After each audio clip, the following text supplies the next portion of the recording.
할렐루야. 그리스도를 날마다 누리는 예배드리기 원합니다. 9월 16일 하나님께 우리 중심을 다해 나가기 원합니다. 사도신경으로 신앙 고백 드리겠습니다.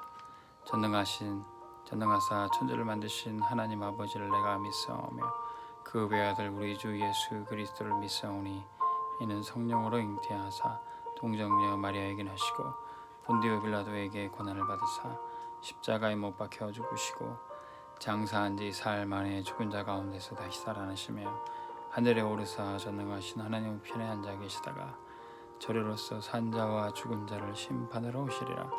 성령을 믿사오며 거룩한 공예와 성도가 서로 곁하는 것과 죄를 사하여 주시는 것과 몸이 다시 사는 것과 영원히 사는 것을 믿사옵나이다. 아멘. 자, 영상을 이제 점점 좀 간략히 볼 수 있도록 짧게 줄이도록 하겠습니다. 자,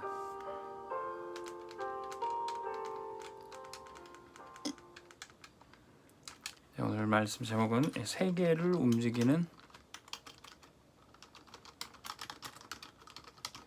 초대교회 전도자들입니다. 오늘 말씀에 스데반 집사님 이야기가 나오죠. 스데반 집사님이 짧은 생을 살면서 전도했지만 교회사에 획을 긋는 그런 전도를 했습니다. 그의 헌신 속에 사울이라는 사람을 찾아내고 또 그 사울이 바울이라는 시대적인 전도자가 되죠. 어떻게 이 스데반은 이런 응답을 받았을까요? 세계를 움직인다. 참 말만 해도 놀랄만한 일이고 벅찬 일이 바로 세계를 움직이는 건데 우리가 어떻게 세계를 움직일 수 있겠습니까? 이거 하나님 주신 응답이죠. 우리가 세계를 움직이기 전에 먼저 움직여야 될 게 있어요. 나 하나 움직이지 못하면 어떻게 세계를 움직이겠습니까? 내 몸 하나 건사하지 못하면 어떻게 우리가 세계를 경영할 수 있을까요? 이 나가 참 때로는 나 자신도 벅찰 때가 있어요. 내 마음도 내가 어쩔 수 없을 때가 많아요. 근데 아무것도 염려하지 말고 오직 기도와 간구로 나갈 때 우리 마음과 생각도 하나님이 지키시게 됩니다. 그러면 이 나를 정말로 하나님께 방향 맞출 수 있어요. 때로는 내 몸이 움직이기 힘들 정도일 때도 있습니다. 언제는 한번 진짜 현장도 나가기 싫고 사람도 만나기 싫고 그럴 때도 있습니다. 근데 이 나를 하나님의 역사하신 그곳에 방향 맞추고 나가는 거예요. 이 나를 복종시키는 겁니다. 그러면 그때 나를 움직이면 그때 움직일 수 있는 것이 뭡니까? 우리가 보호자를 움직일 수 있어요. 보호자의 축복을 누릴 수 있습니다. 하나님의 보호자는 저 하늘에 있지만 내가 기도하고 내가 전도하는 그곳에 이 보호자의 축복이 임하는 거예요. 오늘 말씀에도 스데반이 전도 현장에서 복음을 선포하는데 사람들이 이를 갈고 사단이 득달같이 일어나 돌을 던지며 일어납니다. 근데 그때 그 현장에 이 스데반이 보호자의 축복을 누리는 거예요. 주님이 보호자에서 벌떡 일어나면서 스데반을 바라보시는 겁니다. 이 보호자가 흔들릴 정도 주님이 일어나신 거예요. 어떤 사람은 내가 보호자로 움직인다. 하나님은 내 말 들어야 된다. 하나님도 나한테 까불면 안 된다. 이런 헛소리를 하는데 자, 보호자를 움직인다는 축복이 뭡니까? 우리가 하나님께 방향 맞추기 때문에 하나님께서 그곳에 임재하시고 역사하시는 거예요. 스데반이 복음 전했던 그 현장에 보호자에 앉으셨던 주님이 벌떡 일어나셨어요. 보호자가 흔들릴 정도로 보호자의 축복이 거기에 임하는 겁니다. 그러면 그 사람은 보호자를 움직이는 정도 위대하신 하나님의 보호자가 흔들렸어요. 이 사람은 세계를 움직이는 겁니다. 이 사람이 세계를 뒤집을 수 있는 거예요. 이 사람이 세계를 복음할 수 있는 겁니다. 이 사람이 세계를 살릴 수 있는 거예요. 하나님은 우리에게 이 응답을 처음부터 주기를 원하셨어요. 이 응답을 계속 처음부터 주고자 하셨던 겁니다. 창세기 1장 27절에서 28절 하나님이 우리를 당신의 형상으로 만드시고 생육하고 번성하고 땅에 충만하고 땅을 다스릴 자로 만드신 거예요. 전 세계를 움직이고 경영할 축복을 처음부터 주셨던 거예요. 근데 이게 하나님 떠나서 마귀 종노릇하니까 이걸 빼앗긴 겁니다. 하나님의 대리자로 하나님의 형상으로 세계를 경영해야 될 이 사람이 마귀 종으로 세상의 헛된 피조물을 섬기고 돼지 형상, 개 형상, 세상 그 피조물들을 섬기는 그런 거지 같은 존재가 된 거예요. 자, 본래 그런 하나님이 그런 거를 우리에게 허락하신 게 아닙니다. 처음부터 우리는 서밋으로 부르신 바인 거예요. 처음부터. 우리는 복음 회복하고 서밋으로 갈 거지만 처음부터 주려고 했던 게 서밋이라니까요. 그렇기 때문에 이 서밋으로 가는 길에 반드시 필요한 게 치유입니다. 영적 치유, 삶의 치유, 정신 치유, 육신 치유가 일어나요. 그러면 우리의 삶의 개인 서밋, 우리 교회가 서밋의 부흥의 자리에 우리의 산업이 서밋의 응답을 받는 거예요. 그래서 이 서밋으로 가는 길이 되기 위해서 진짜 치유, 영적 치유, 삶의 치유, 육신 치유, 정신 치유가 일어나야 되는 거예요. 말씀 들을 때 이 치유가 일어날 줄로 믿습니다. 지금도 여러분들의 삶에 내가 이 서밋의 축복 누리지 못하고 맨날 종노릇하고 노예되고 진짜 쓰러져 있다면 오늘 이 말씀 듣고 서밋으로 가시고 치유되시길 바랍니다. 자, 그거를 이 축복을 아무나 받지 못해요. 노바디입니다. 아무도 이 축복을 받지 못하지만 복음으로 누구든지 다 에브리바디 누구든지 이 축복 받을 수 있도록 우리가 바꿔야 되는 겁니다. 아무도 도와주지 않는 것 같아요. 근데 모든 것이 언약의 기회고 모든 사람이 전도의 문이고 모든 것을 하나님의 역사로 바꿀 수가 있어요. 자, 길이 없습니다. No way. 그런데 하나님이 우리에게 바꾸시고 every way 모든 것이 응답의 길이 되는 겁니다. 자, 때로는 시간이 없어요. 어떤 사람 시간이 없어서 기도 못 한다고 그러고 시간이 없어서 예배 못 드린다고 그러고 시간 없어서 교회 못 온다고 그러는데 마음이 없는 거예요. 시간이 없는 게 아니라 우리가 마음만 중심만 바로 방향이 되어지면은 every time 우리가 늘 24시 언약의 여정 속에 있을 수 있습니다. 하나님은 처음부터 우리에게 이 응답을 주려고 하셨던 거예요. 자, 그런데 서밋으로 가는 길에 자, 스데반이 이 축복을 회복하는 겁니다.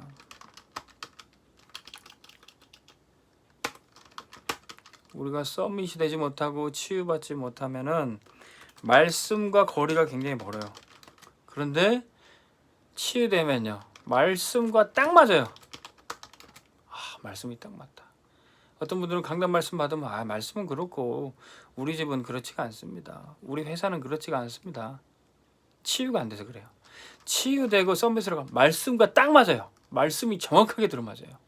심지어는 말씀이 딱딱 맞다가 계속 응답을 받으면 말씀이 미리 주어져요. 미리 응답 보여져요. 이번 주 이 말씀 주셨으니까 내 현장에 이렇게 역사하시겠구나. 미리 기대가 됩니다.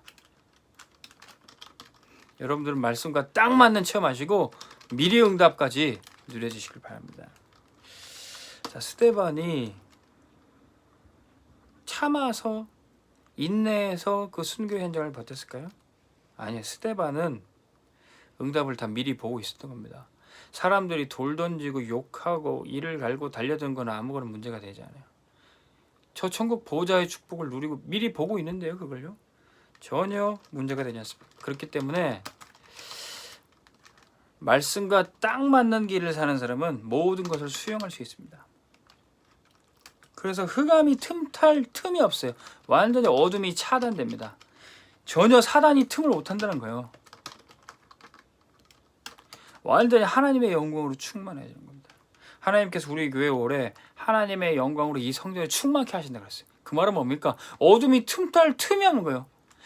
어둠이 완전히 원천 차단 봉쇄되는 거예요. 교회에 불신앙의 틈이 없는 거예요. 원망할 시간이 없는 거예요. 응답받을기가 정신없어요. 응답받고 헌신하고 치유받고 서밋으로 가는 게 정신없이 나타나요. 그럼 틈이 없습니다. 지금 이 스데반이 돌 맞으면서 핍박받으면서 아프고 힘들 틈이 없어요. 불신앙하고 원망하고 뭐 좌절했을 틈이 없어요. 하나님의 영광으로 충만한데 보좌의 축복을 바라보면서 기쁨이 넘치는데요. 그런 모든 것을 수용할 수 있어요. 이 세상의 모든 것들을 다 복음으로 해석해야 됩니다. 세상의 정치, 경제, 문화, 이렇게 어떤 사람 뉴스만 보면은 막 대통령 욕하고 정치인들 욕하고 뭐 여당 야당 욕하고 그럽니다. 그게 치유가 안 돼서 그래요. 응답 받으면은 그것이 다 모든 것이 복음으로 해석되어야 됩니다. 욕할 틈이 어디 있습니까? 복음으로 해석해야 돼요. 이 세상 정치, 경제, 사회, 문화, 사상 다 복음으로 해석해야 됩니다. 스데반이 그걸 어떻게 해석했습니까? 저들이 알지 못해서 복음 하나 몰라서 하나님 저들이 내게 돌을 던지고 저렇게 약한 짓을 합니다. 그러면서 뭐라고 합니까? 하나님 저들의 죄를 용서하여 주옵소서. 저들이 복음 몰라서 그리스도 몰라서 저렇게 예배를 탄압하고 교회를 핍박하고 그러고 있습니다. 하나님 저들을 불쌍히 여겨 주옵소서. 지난번에 우리 구청에서 공무원이 우리 교회 찾아왔을 때 담임 목사님께서 그 이야기 다 해주시고 우리는 그 정부에서 요구하는 방침 다 수용해 주시고 우리는 정부에서 요구하는 대로 방역수칙 지키고 또 모든 것을 다 준수하면서 예배 드리고 있다. 그리고 다 수용하시고 마지막에 그 공무원 위해서 축복기도 해주셨습니다. 이것이 우리가 세상을 이기는 방법이에요. 싸우지 않고 이깁니다. 이것이 우리가 세상을 살리는 방법이에요. 우리가 말씀으로 기도로 살릴 수 있는 겁니다. 자, 두 번째는 모든 것을 양보할 수도 있어요. 우리는 우리의 권리 조금만 잃어버리면 굉장히 손해나는 것으로 생각합니다. 그런데 우리가 진짜 하나님의 것을 내가 발견하고 갖고 있으니까 양보할 수 있어요. 아브라함이 롯에게 어떻게 먼저 좋은 땅을 고르라고 양보할 수 있었습니까? 하나님의 것을 발견했어요. 아브라함이 창세기 13장 18절에서 기도의 단을 쌓고 있으니까 그리고 하나님이 아브라함의 실수도 회복하시고 축복하시는 걸 체험하니까 모든 것을 다 양보할 수 있어요. 자, 초대교회 성도들이 어떻게 이런 핍박에도 전혀 흔들리지 않고 전도운동을 했습니까? 이 기도의 단을 쌓고 있었던 거예요. 사도행전 1장 1절에서 8절. 이미 감람산에서 부활하신 예수님이 우리 스승님을 죽이고 예수님을 십자가에 못 박아 죽인 유대인들과 로마 군대를 향하여 이를 가라도 시원찮은데 부활하신 예수님이 함께 하시는 거예요. 끝난 거예요. 더 이상 과거의 상처 문제 전혀 문제가 될 필요가 없어요. 여기서 그냥 감람산에서 기도의 단을 쌓는 겁니다. 여기서 하나님 나라의 일이 무엇인지 그것만 집중하면 돼요. 뭐 때문에 세상에 헛된 분쟁에 쓸데없는 싸움에 휘말립니까? 우리의 싸움은 혈과 육의 싸움이 아닌데 이 감람산에서 기도의 단을 계속 쌓는 겁니다. 그러면 세상과 다른 역사가 나타나요. 사도행전 2장 1절에서 오순절날이 이미 이름에 그러면 우리가 생각하지 못하는 전도의 문이 열려지는 겁니다. 세상 사람들은 지금 내 앞에 문이 닫히면은 더 이상 기회가 없는 것처럼 착각해. 그러니까 아둥바둥 하는 겁니다. 근데 하나님이 여시는 문이 있어요. 이거 열릴 때까지 기다리면 되는 겁니다. 그때 어떤 일이 벌어집니까? 창세기 3장 1절 예루살렘의 문이 열려지는 거예요. 내게 있는 건 내게 주라니. 금과 은은 필요 없어. 내게 있는 그리스도만 있으면 돼요. 그러면 모든 것 다 양보하고 고집 안 부려도 되는 거죠. 근데 우리가 죽어도 양보 못할 게 있어요. 그게 바로 오직 그리스도입니다. 다른 이로서는 구원을 받을 수 없나니 천하 사람 중에 구원 얻을 다른 이름을 주시지 않았다. 교회는요 이거 양보하면 안 돼요. 이거 타협하면 안 돼요. 이거 잃어버린 게 WCC입니다. 모든 종교가 다 똑같다. 모든 종교에 다 구원이 있다. 이거 양보하고 타협한 거야. 이거는 기독교의 길을 포기한 겁니다. 우리가 진짜 양보해야 될 것, 진짜 내게 주신 것 뭔지 찾아야 되는 겁니다. 자, 그러면 모든 것을 잃어도 괜찮아요. 진짜 오직 그리스도만 붙잡고 있으면 모든 것을 잃어도 모든 것을 초월할 수도 있어요. 왜? 하나님이 주신 하나님의 것에 집중할 수 있기 때문에 그래요. 하나님이 나에게 주신 것 그것만 놓치지 않으면 돼요. 다 잃어도. 욥이 재산도 잃고 가정 자녀들을 잃고 건강도 잃었는데 하나님은 놓치지 않았어요. 주신 이도 여호와시요 취하신 이도 여호와시니 내가 하나님을 경외하리로다. 그러니 이 하나님을 놓치니까 하나님이 끝까지 붙잡고 있는, 마귀가 다 시험해도 건드려도 하나님이 욥의 생명만은 건들지 말라고 그랬어요. 하나님이 붙드시고 하나님 만드신 나가 있어요. 나의 생명은 그것도 문제가 와도 하나님이 불러가는 시간표 아니면 절대 죽지 않습니다. 나의 생사 화복이 하나님의 주권 가운데 있는 것입니다. 나는 하나님의 자녀예요. 나는 렘넌트예요. 나는 전도자예요. 모든 것을 잃어도 이 나의 정체성을 잃어버리면 안 되는 겁니다. 그러면 돼요. 그럼 나의 것이 발견됩니다. 하나님의 자녀 권세, 하늘과 땅의 모든 권세를 가지신 그리스도께서 나와 함께 하시니까 이 권세가 내게 있는 거예요. 천국 시민권이 나에게 있어요. 이 땅에서 하나님 나라 배경 누리고 영원한 천국이 우리에게 기다리고 있는 거예요. 자, 문제 오고 핍박 와도 스데반처럼 보호자의 축복이 나한테 임하는 거예요. 하나님의 영광이 내게 임하는 겁니다. 이거 내가 가지고 있으면 돼요. 그러면 옆에 아무리 돌이 날라다가 여기 난무해도 상관없어요. 나의 현장이 발견됩니다. 예전에 교회에서 나와 있을 때 어디서 전도할지 모르겠더라고요. 그러니 어떻게 해야 됩니까?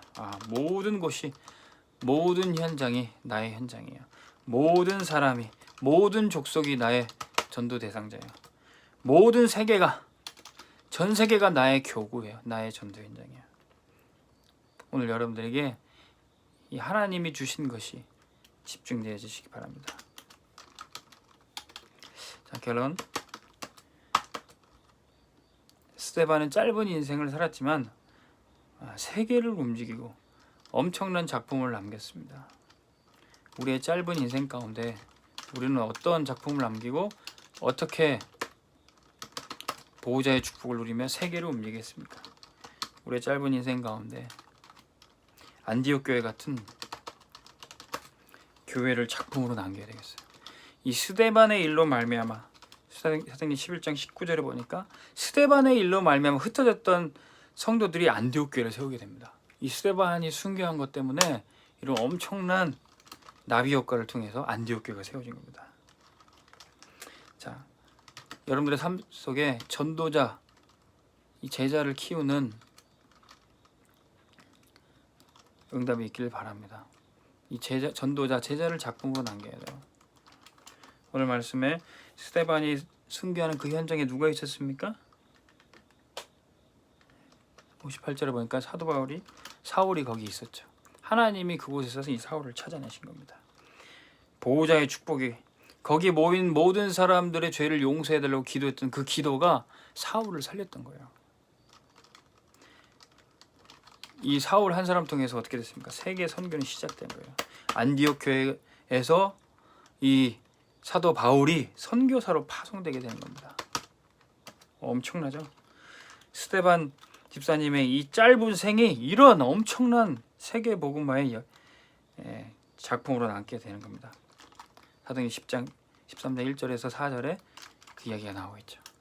자, 저와 여러분들의 짧은 삶 속에서도 교회가 작품으로 남기를 바랍니다. 우리의 제자가 시대를 살리는 전도자가 되기를 원합니다. 그것을 통해서 세계 선교의 시작과 완성이 우리의 짧은 인생에 하나님의 쓰임 받기를 원합니다. 주기도문을 마치겠습니다. 하늘에 계신 우리 아버지여, 이름이 거룩히 여김을 받으시오며 나라의 마옵시며 뜻이 하늘에서 이룬 것 같이 땅에서도 이루어지이다. 오늘날 우리에게 일용할 양식을 주옵시고 우리가 우리에게 죄 지은 자를 사하여 준 것 같이 우리의 죄를 사하여 주옵시고 우리를 시험에 들게 하지 마옵시고 다만 악에서 구하옵소서. 되게 나라와 권세와 영광이 아버지께 영원히 있사옵나이다. 아멘. 하루도 승리하시기 바랍니다.